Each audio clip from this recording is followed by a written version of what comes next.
over a year since I posted anything. But we're just going to ignore that. I will quickly update you with what's been going on, and then I'm going to get into the fact that it's already the second day of the reading rush. So, like many things in my life, I'm running late and there's too much going on. I graduated uni, finished, I'm never going back into education, you couldn't drag me there. I have not done anything with my degree. I'm living with my parents again. And then COVID happened. So yeah, I work full time at the pub now, and we're trying to figure out how to run a pub in the middle of a pandemic. Yay. I'm quite stressed. I'm quite tired. I've only read one book this year. One. It's July. You know, there was a year I read 104 books. That ain't gonna happen this year. I cut all of my hair off. This is really short now. Moving very quickly on from the life stuff, it's the reading rush. Formerly known as the Booktubeathon. This is a reading marathon, takes place over a week. I have not been organised this year.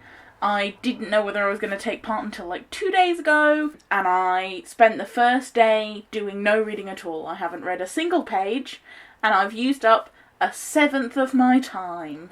However, I have compiled a TBR, and it's horribly overambitious, so let's go through that, shall we? No way am I going to get through all of these. That would be ridiculous. So this is Red, White and Royal Blue.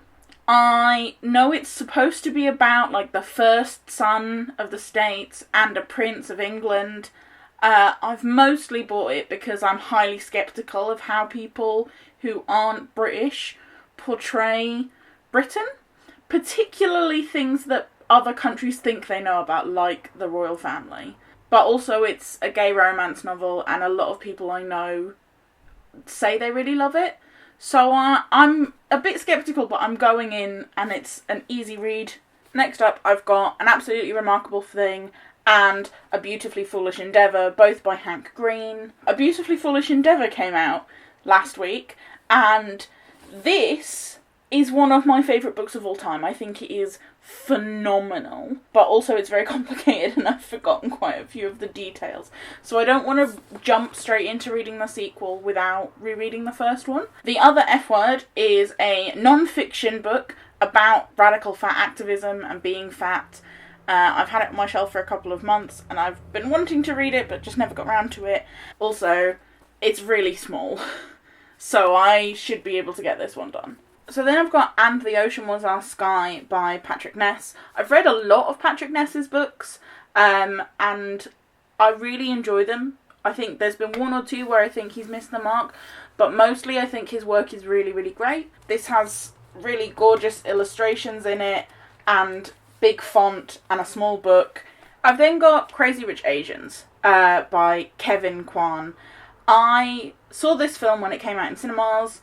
I really, really liked it, and then I got the book, and I was like, right, I'll read the book now, and then I just never have, and so now this is a reason to do that, because one of the challenges is to read the book that you have already seen the movie of, and that so rarely happens for me, so I'm actually really glad that I hadn't read this book. So if I manage by some miracle to read all of those, then that brings me to 6 books. I don't think I'm going to do that, but we will see. So the 7th book that I'm going to try and get to is the Reading Rush's book club this year, which is a new thing, and the book that's been picked is Such a Fun Age by Kelly Reid. I had never heard of this book, but I've ordered it from the book depository, and hopefully it will get here, and if it doesn't, but I want to read it, then I'll just get the Kindle version, I guess. I think it's somewhat unlikely that I'll manage to get through all 7, but I really want the badges. I really want the badges. However, I know myself, and I know that I have been in a massive reading slump this year, but also, like, for the past couple of years, just because stress and time are things. So I'm also going to sub in, if I need to, some lighter books, because quite a few of these are like quite heavy, and not like actually heavy, but like they've just got a lot going on. So I might swap them out for like really easy light books, which is where some of this pile comes in.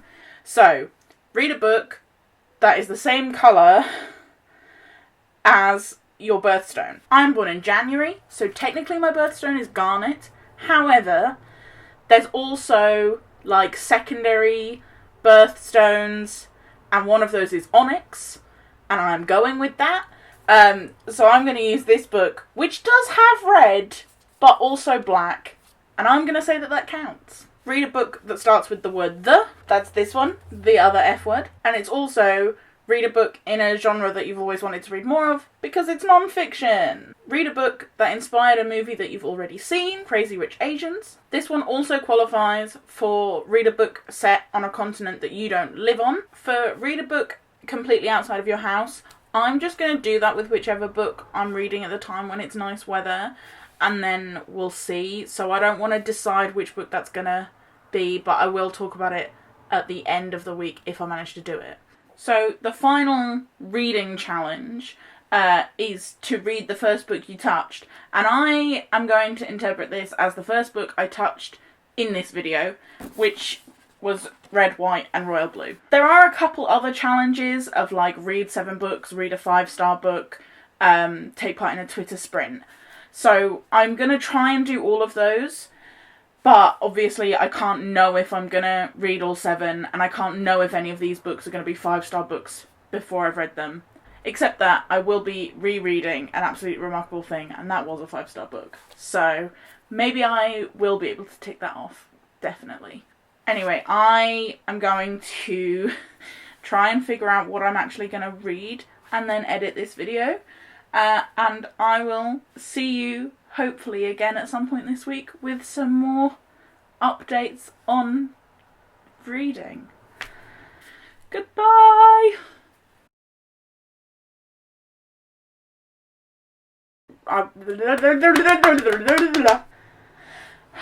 Christ.